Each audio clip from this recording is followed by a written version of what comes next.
gieo bao thương nhớ khát khao mong chờ một chiều nào có ôi em bơ vơ ôi tình như giấc mơ.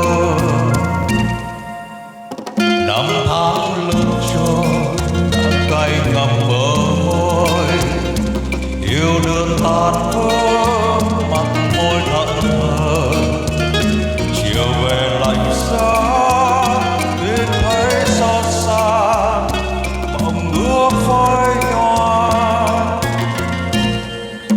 Người yêu em ơi sao nỡ vội quên đời tình ngày đó có chẳng hững hờ một lần lầm lỡ khi đã yêu em cho hồn anh nát tan. Một tình ngày đó xót xa giờ đây tình nhiều mộng ước mơ tan phai. Một chiều nhạt nắng mắt quen lệ cay tình đã vụt bay.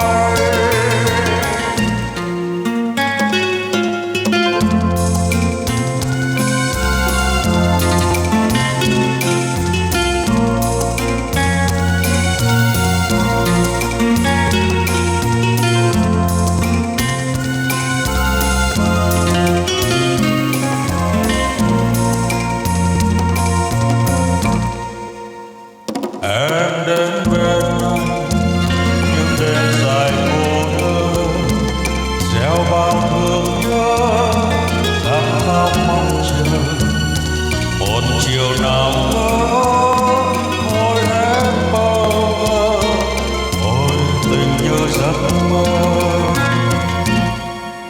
Năm tháng lướt trôi đắng cay ngậm bờ môi yêu thương tan vỡ